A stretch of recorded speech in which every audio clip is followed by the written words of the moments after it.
Estamos de volta, eu, Marcos Gomide, ao lado de Luiz Eduardo Menezes. Hoje, novo conteúdo especial hoje, porque eu queria saber do Luiz novidades na sua carreira, um novo desafio, o novo desafio dele. Como vai, Luiz? Seja bem-vindo mais a esse novo encontro nosso. Olá, Gomide. Olá a todos.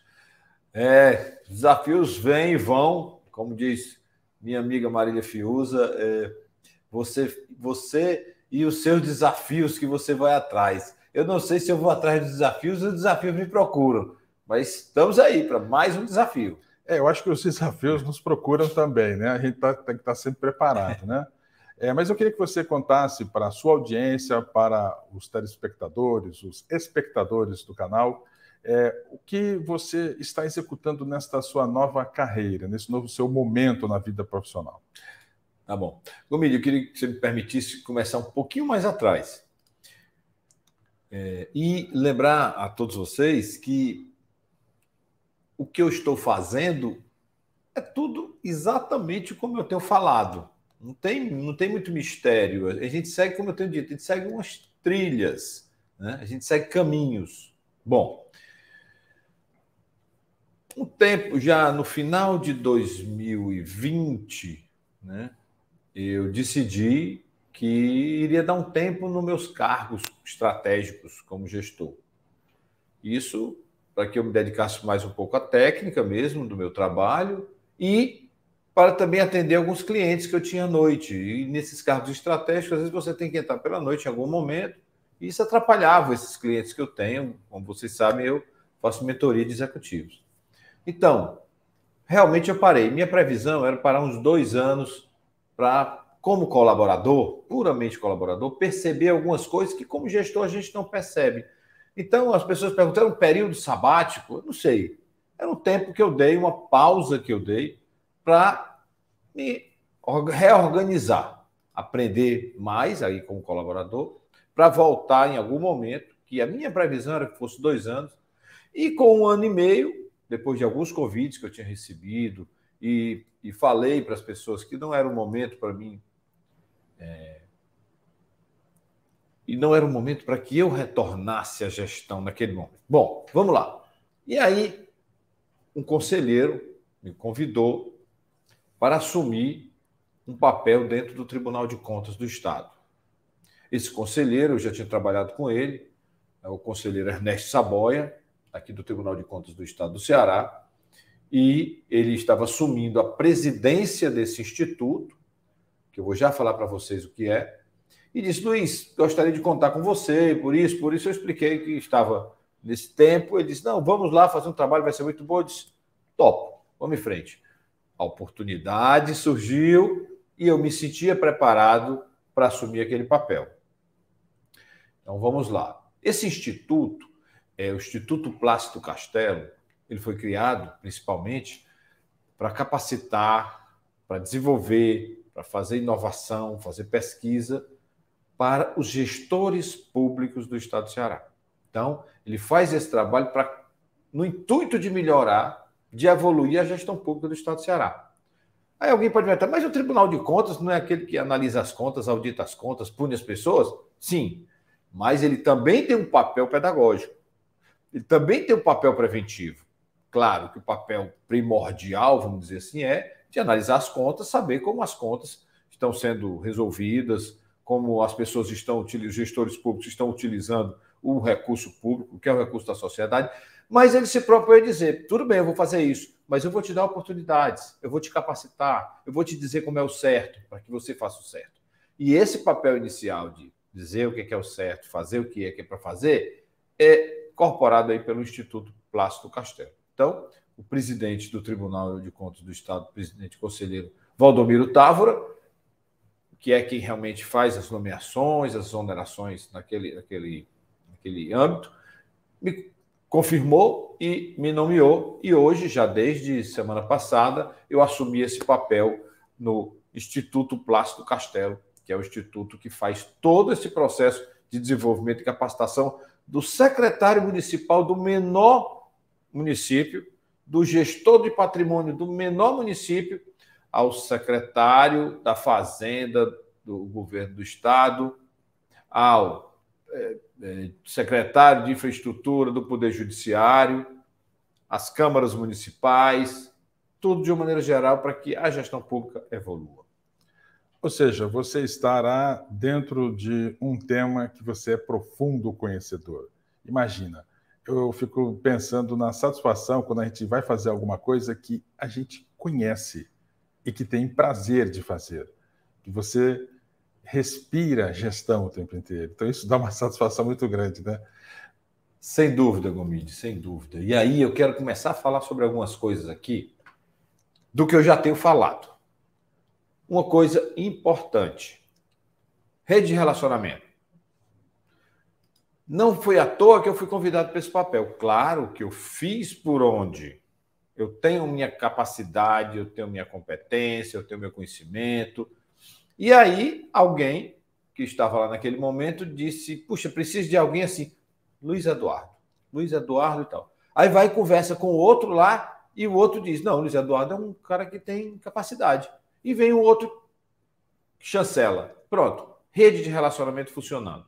Isso, as pessoas dizem: rede de relacionamento é coisa de amigo? Não, é coisa profissional. Eu não tenho a menor preocupação com isso, porque eu sei os meus limites e eu sei a minha competência. Então, eu estou ali pela minha competência.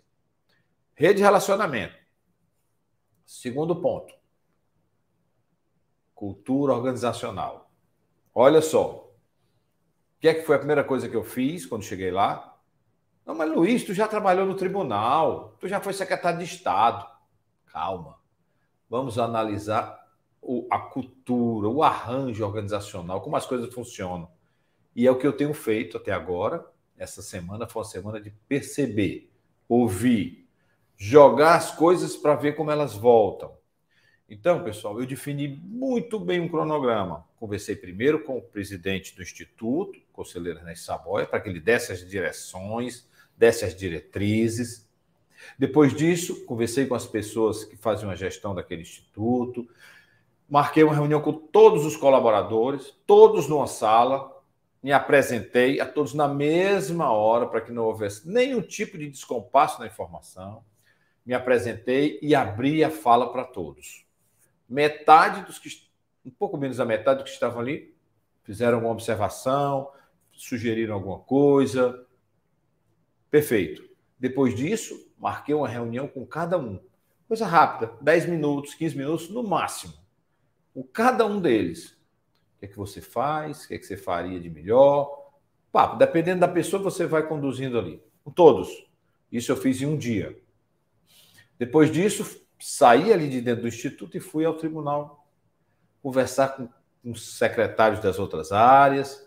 Estou conversando já com alguns conselheiros. Enfim, percebendo a cultura organizacional. Fiquei em 20 dias, entregar um relatório de diagnóstico inicial para o presidente do Instituto, que é o conselheiro Ernesto, para que dali a gente defina novos rumos. Então, estão percebendo que as coisas estão caminhando e eu tenho preservado minha agenda equilibrada.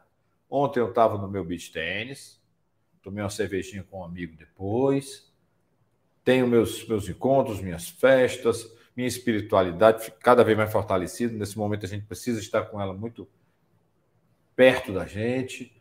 Tenho feito meus contatos com a minha família, minha mãe. Então, a minha agenda continua equilibrada.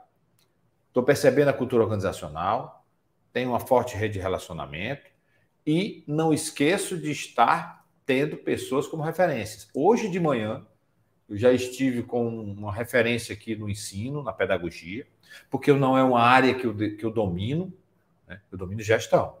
Pedagogia, processo pedagógico, programa político-pedagógico, metodologia de ensino, não é minha praia. Então, fui ouvir um pouco essa pessoa, passei amanhã, ele gentilmente me destinou boa parte da manhã para a gente conversar. Amanhã já marquei com outra pessoa, também outra referência, dessa vez da gestão pública, o de hoje foi da gestão privada, da gestão pública. Vamos conversar, vou aprender um pouco mais e vou construindo esse novo momento. Então, assim, essa foi, vamos dizer assim, Gomide, o primeiro passo. E cada uma das coisas estão intrinsecamente ligadas ao que eu tenho falado. Ainda não tive um conflito para administrar nesse trabalho, mas estou reordenando a minha agenda. Agora o tribunal tem a sua agenda, né, de trabalho, estou reordenando minha agenda. Tenho minhas clientes à noite, meus clientes à noite, que eu estou ajustando também. Então, a reorganização de agenda para um novo desafio. É isso que eu estou começando a fazer lá no tribunal. Luiz, nós estamos aqui acompanhando uma aula da chegada de um gestor a um ambiente novo de trabalho. Dentro dessa sua aula, que acho que muita gente que está nos acompanhando aqui vai mais ou menos pensar como é que eu vou fazer também, que eu estou chegando. Então, vou recapitular aqui. Você chegou, se apresentou, falou para todos, depois fez rápidas reuniões de cerca de 10 minutos com cada um. E quando é que você começa, do ponto de vista do conceito, não necessariamente que você vai fazer lá, né? Claro. Não necessariamente, mas do ponto de vista do conceito, quando é que você começa a identificar situações e pensar nas melhorias? Porque, claro, não existe a perfeição, o tempo todo precisa de mudanças, né? Você chega num local, não que você vai dizer que aquilo está errado, que aquilo está certo, sempre é necessário ajuste na condição do dia a dia. Queria que você contasse esse passo a passo a partir de agora. Tá. Eu tenho o meu estilo, que não necessariamente é o estilo certo ou errado, mas, por exemplo, quando eu vou para algum canto, eu nunca chego mudando as pessoas. Luiz, eu tenho que chegar mudando. E muitas pessoas me disseram isso. Luiz, tem que mudar tal, tem que mudar tal. Porque eu ouvi algumas pessoas, né? Antes mesmo de chegar lá, oficialmente, almocei com um, tomei um café com outro, ouvi outro pelo telefone, troquei mensagem, num processo de observação. E muitos dizem, vai ter que mudar isso. Não mudei ninguém. Todas as pessoas vão ter sua oportunidade de mostrar, num tempo curto, claro, porque a gente tem um tempo, a sua capacidade. Eu tenho um histórico deles. Eu tenho um histórico e tenho observações feitas sobre cada um que vai trabalhar comigo. Porque lá, só para o entendimento, eu sou diretor-geral e tenho 3 coordenações. Uma coordenação pedagógica, uma coordenação de inovação e pesquisa e uma coordenação administrativa e de logística. Então, é assim, esses 3 que estão aqui foram mantidos, né? Isso já é uma estrutura nova, não era essa estrutura que funcionava. Isso foi outra coisa que a gente fez. A gente fez um ajuste rápido ao novo modelo que eu estou pretendendo implementar. Não necessariamente vai ser esse, mas eu precisava fazer essa primeira mudança para dar um novo ordenamento no processo. Então, fiz isso, chamei os 3 e estamos conversando. Já coloquei para eles novos projetos que eu tenho como ideia, mas ainda estão sendo maturados, ainda estão sendo digeridos, vamos dizer assim. Porque eu gosto sempre de jogar os projetos e ouvir um pouco das pessoas. Eu tenho 3 ou 4 projetos já bem definidos. Outra coisa que eu fiz também foi manter o que estava sendo feito. Eu não vou parar um curso que está previsto na semana seguinte para a região do Acaraú, que é uma região aqui do município e uma região ali aqui do estado do Ceará, e porque eu tenho que rever meus pensamentos ou minhas formas de trabalhar. Não, está rodando? Roda. Nos próximos, aí sim, nós vamos ajustar. Então, mantive os 3, não necessariamente essas pessoas vão ficar até o final. O serviço público, assim como eu também, em algum momento o presidente do Instituto fazia, Luiz, obrigado, mas está bom por aqui. E assim que a roda roda, vamos dizer. Então, assim, conversei com as pessoas, defini os projetos, já passei os projetos, só que nós estamos num momento de reestruturação, reordenamento. E esse é o primeiro momento. As coisas não pararam de acontecer, estão acontecendo, mas vários projetos já estão postos na mesa. E toda vez que eu vou conversar com um, eu digo, por exemplo, hoje eu estava conversando com essa minha referência aqui no ensino, na área aqui no estado do Ceará, e joguei para ele alguns projetos. Ele já me disse assim, isso, aquilo, tal. Vou absorver aquilo.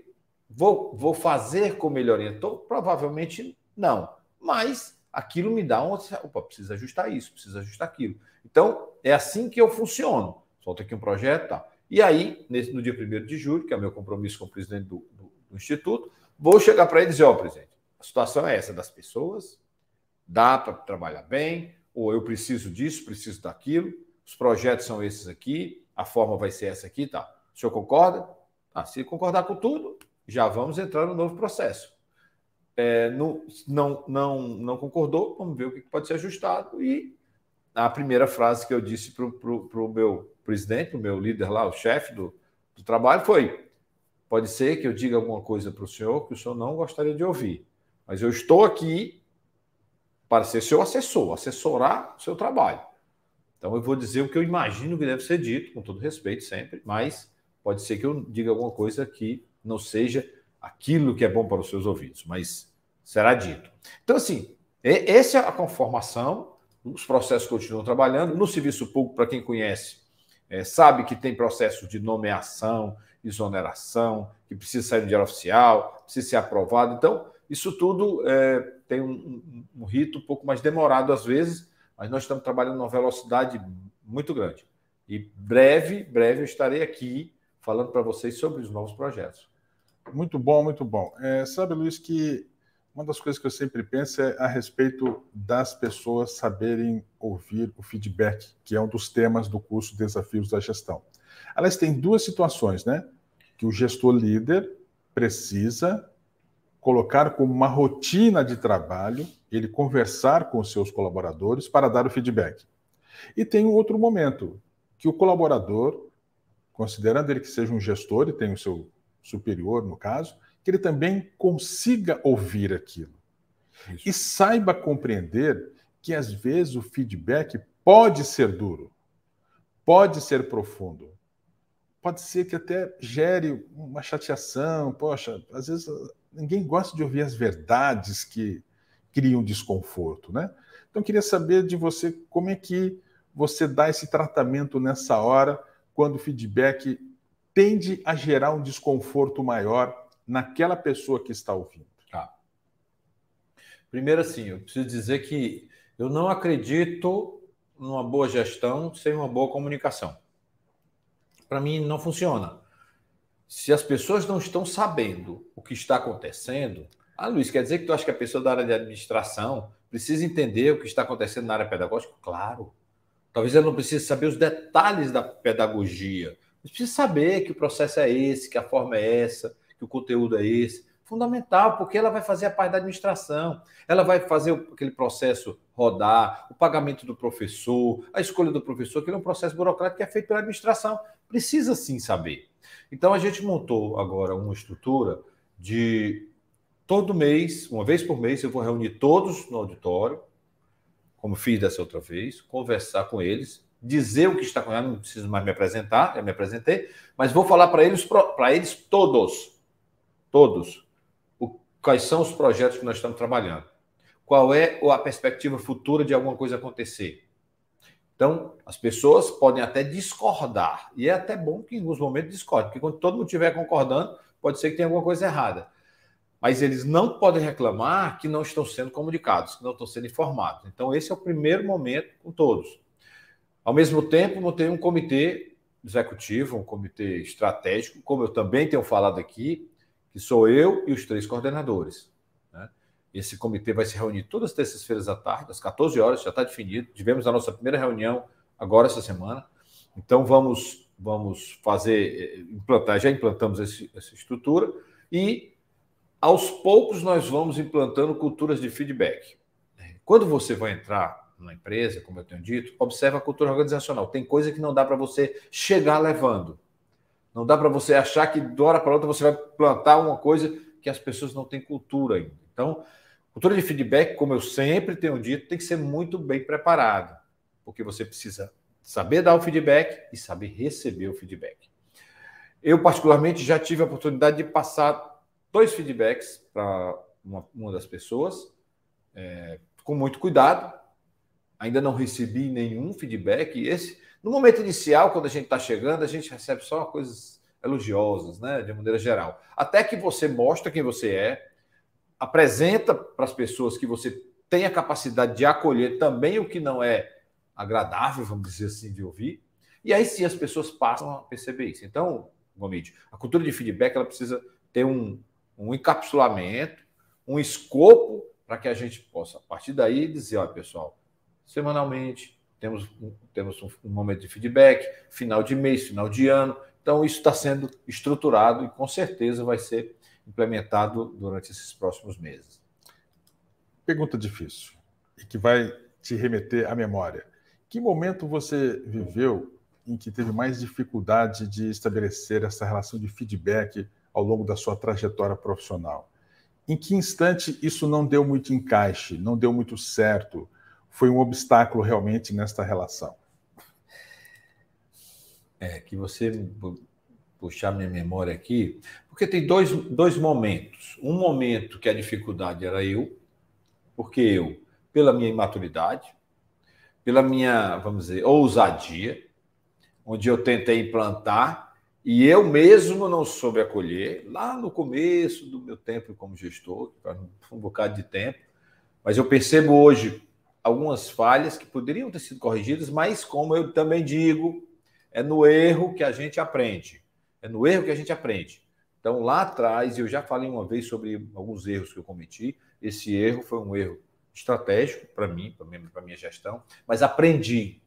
Lá na frente, e eu estou falando aqui, lá da época de Ceproce, eu estou falando do meu primeiro cargo como gestor, lá na divisão de desenvolvimento e manutenção de sistemas. Essa estrutura nem existe mais em canto nenhum do mundo, mas estava lá.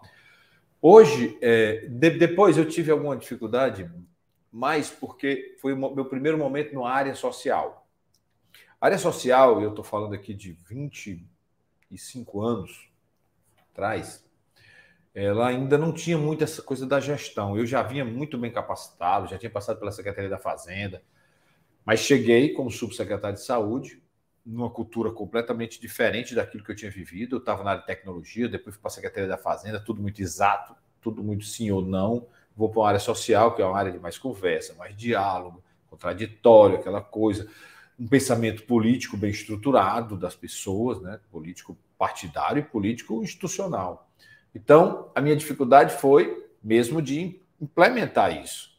Foi de levar o feedback para que as pessoas pudessem tratar aquilo como, de certa forma, com a imparcialidade. Tirar a parcialidade política, da relação das pessoas.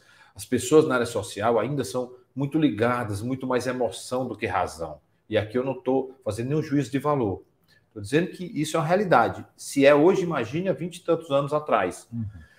Que é diferente da relação que tinha na Secretaria da Fazenda, por exemplo, que é muito mais razão nas discussões. Então, isso foi a dificuldade que eu tive, foi na Secretaria de Saúde do Estado de Ceará, como subsecretário de Saúde, onde a dificuldade foi exatamente pela cultura que tinha das relações, a cultura política, e a gente teve uma dificuldade, mas depois a gente foi caminhando e isso evoluiu bastante. Tá certo. Mas você pegou agora uma coisa que eu tive que resgatar da minha memória, ainda bem que eu fui rápido. É rápido. Luiz, eu conversando dias atrás, com uma pessoa que é especialista em recursos humanos, e ela me falou uma coisa assim, além dela ter apontado essa questão de muitas pessoas com problemas de saúde mental, às vezes quadros depressivos no dia a dia, ela também me falou alguma coisa que me deu um estalo assim, né? Ela disse assim, eu estou vendo muita gente na minha área de recrutamento de pessoas abrindo mão de promoção e de cargos de chefia. Não querem responsabilidades. Eu perguntei, mas é o pessoal mais antigo? Não, pessoal novo também. Pessoal novo considera assim 25, 30, 35 anos. Queria que você fizesse uma análise, se você também vê isso acontecendo, se você acha que é uma coisa assim um pouco pontual, ou se você enxerga mesmo que as pessoas querem menos responsabilidades no seu dia a dia de trabalho. Como eu digo, eu acho que isso é uma junção de muita coisa.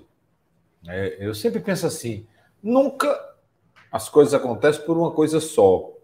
Às vezes você diz, poxa, aquele time evoluiu tanto, eu acho que foi aquele jogador que entrou que é muito bom. Não, foi o jogador que entrou, legal, mas teve um técnico que melhorou a sua performance, teve uma gestão daquele clube que fez com que as coisas ficassem mais tranquilas para os jogadores, recebessem em dia. Então, isso é uma conjuntura de várias ações. Nesse caso, eu acho que também aconteceu isso no mundo. Falando aqui para a nossa realidade, as coisas já vinham acontecendo, uma certa pressão das pessoas mais jovens. Paralelo a isso, entrou a tecnologia de uma forma mais pesada. A tecnologia está evoluindo de uma forma que a gente não está percebendo, mas nós estamos com um processo de robotização, de inteligência artificial, fazendo muita coisa. Veio a pandemia, juntou tudo isso num grande pacote. Estamos saindo da pandemia, mas não estamos saindo mais como entramos. Porque chegou um tal de um trabalho remoto, híbrido, presencial, e mostrou para algumas pessoas, não estou dizendo que são todas, mas para algumas pessoas, e aí não são só as pessoas mais jovens, pessoas com a idade mais avançada também, que ainda são produtivas, que, opa, peraí, eu preciso estar me deslocando o tempo todo para lá e para cá para fazer isso? Será que eu posso, alguns dias da semana, fazer o trabalho? Pronto, e aquilo incorporou. As pessoas viveram isso. Porque alguns estavam entendendo que o trabalho remoto era complicado porque foi um momento de isolamento. Agora não, você pode trabalhar não só em casa, você pode trabalhar no coworking, você pode trabalhar no café. Vamos dar uma voltinha no praça de alimentação do shopping para você ver um monte de gente que está ali com o computador. Eles não estão brincando, não. Estão trabalhando. Isso foi uma coisa. Paralelo a isso, a tecnologia veio muito forte. E a turma jovem chegou também com muito gás. Então, você vai falar de tecnologia, o requisito que antes era salário, olha, eu quero um salário muito bom. Agora, olha, eu quero um salário bom, mas eu também quero trabalhar remoto. Porque eu produzo muito mais do local tal, que a tecnologia já me oferece isso. Então, isso chegou também. Paralelo a tudo isso, as pessoas viveram momentos fortes de emoção. Algumas perderam o emprego, outras perderam a sua empresa, outros perderam entes queridos, outros perderam amigos e tudo. Então, outros sofreram com a doença. Eu tenho uma pessoa, um amigo, que foi entubado e voltou, mas imagine o que está na cabeça dessa pessoa. Paralelo a isso, o mundo está passando por várias situações em que as pessoas fazem reflexões. O nosso país está passando por momentos também de reflexão. Então, junta tudo isso, quem já tinha alguma dificuldade nesse equilíbrio, agora desorientou. Desorientou no sentido de que está começando a sentir problemas de saúde mental. Assim, uma das pessoas que eu tenho conversado, um dos clientes, falou: Luiz, eu tenho um problema de pânico. Estava tudo bem, de uma hora para outra tive problema no elevador, e o elevador demorou a abrir, aquilo, pronto, despertou em mim síndrome do pânico. Tá, mas aquilo não foi daquilo. Provavelmente já tinha uma coisa que juntou outra coisa e que aí deu esse gatilho nesse momento. E agora está com síndrome do pânico. Então essas pessoas estão, assim, vivendo momentos difíceis. E as nossas estruturas, aí já voltando para esse de gestão de pessoas, não estão preparadas para acolher essas pessoas. Durante muito tempo, o que a gente chamava de recursos humanos tratavam os humanos como recursos. Então, foram formados para isso, sabem fazer isso muito bem. Tem uma estrutura cartorial dentro dessas áreas, que é registros funcionais, a coisa do relógio de ponto, o desenvolvimento. E aí parou. Agora chegou um monte de gente com problema de saúde mental. Vou fazer o quê? Então, as estruturas que tratam com essas pessoas, sejam psicólogos, terapeuta ocupacional, médicos, essas pessoas precisam estar mais perto dessas que estão chegando com esses problemas. E mais ainda, a gente precisa fazer uma coisa que a gente tem dificuldade: prevenção.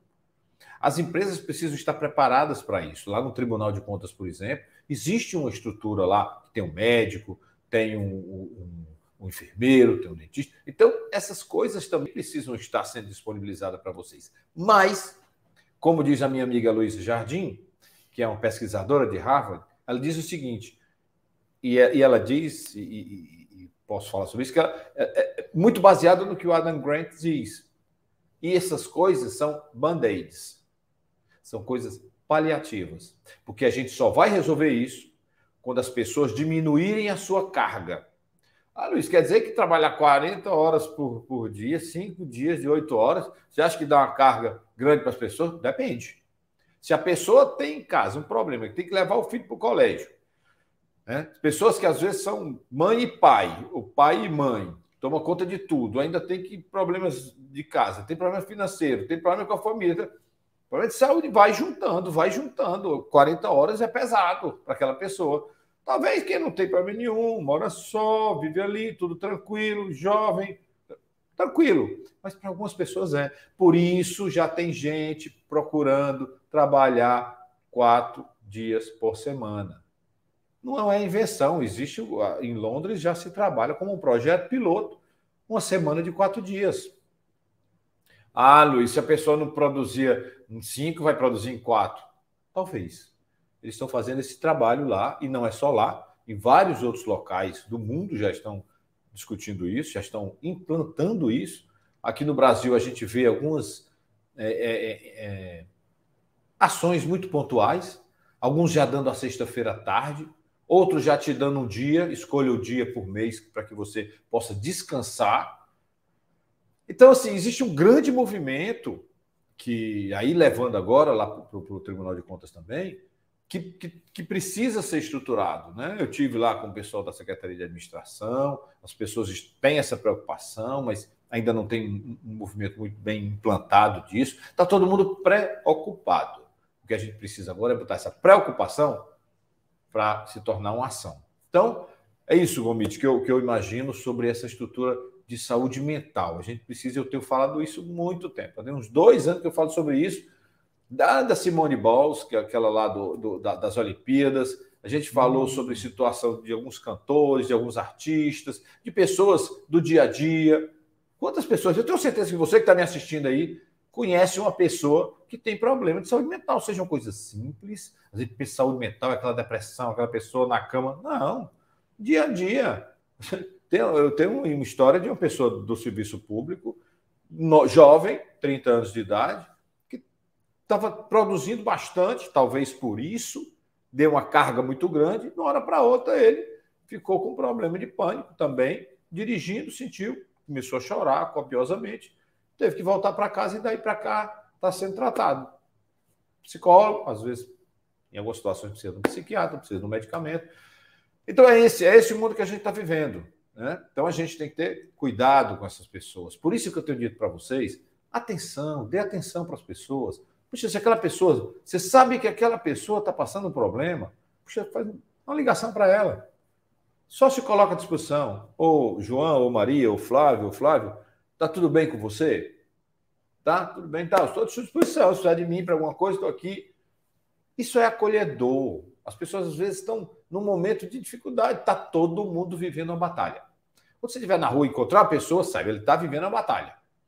Pode ser uma batalha grande, pode ser uma batalha pequena.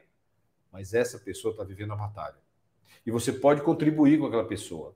Não é sair na rua falando com o outro, não. Pega as pessoas que estão no teu entorno, ponto. E não seja seletivo ao ponto de fazer isso com o teu chefe, o teu coordenador, com o teu diretor, com a tua pessoa que está ali do teu lado. Não. Tem gente que está lá na tua instituição que vai gostar muito se você for até a sala dela, sentar do lado dela, está tudo bem, posso te ajudar? Isso. É isso, Gomide. Perfeito. Bom, eu, da minha parte aqui, parabenizo Luiz Eduardo Menezes por esse novo desafio. É o tema do nosso bate-papo de hoje. Luiz Eduardo Menezes, o seu novo desafio no Tribunal de Contas do Estado do Ceará. Desejo sucesso e sei que lá vai se colher, como nas suas outras etapas de trabalho, muitos resultados e muitas entregas. Mais alguma coisa, Luiz? Podemos já encerrando? Não, só confirmar que eu fui muito bem recebido no Tribunal de Contas. E aí a gente começa a perceber quantas pessoas conhecem a gente, quantas pessoas a gente conhece. Puxa, hoje eu antes de vir aqui gravar, passei aqui é próximo do shopping, fui comprar lá uma mochila para poder me apresentar melhor no trabalho. E aí estou lá comprando, a pessoa, Luiz Eduardo, rapaz, soube, você está lá no TCE, né? Pô, bacana. Pois é, agora vai ser legal. Eu já vi seu trabalho no local tal, você já trabalha muito canto. Poxa, isso é legal, isso é bacana. É sinal que a gente está contribuindo. Um cara que eu lembrava da fisionomia dele, mas no momento não lembrei o nome. Mas assim, a gente vai passando pelos locais e aí a gente vai deixando a nossa marca. A marca pode ser de uma pessoa que produz ou que não produz, que é pontual, que não é pontual, que é uma pessoa resolutiva, não resolutiva. Enfim, isso vai criando um ciclo virtuoso de coisas boas, né? E aí eu não estou falando aqui filosoficamente, não. Coisas boas mesmo, que a gente sabe que aquele trabalho bem feito na gestão pública vai ser um resultado para aquelas pessoas que estão precisando de uma atenção maior na saúde, na educação. Então, assim, de uma maneira geral, é isso. Eu gostaria mais uma vez de agradecer aqui esse nosso papo. Você, como sempre, conduzindo muito bem essa conversa. Muito obrigado mais uma vez pela parceria do Luiz Eduardo Menezes com a Antigol Digital. Show de bola, show de bola. Muito obrigado a todos que nos acompanharam nesse nosso novo conteúdo e, digamos assim, voltamos no nosso próximo encontro. Até mais, tchau. Abraço.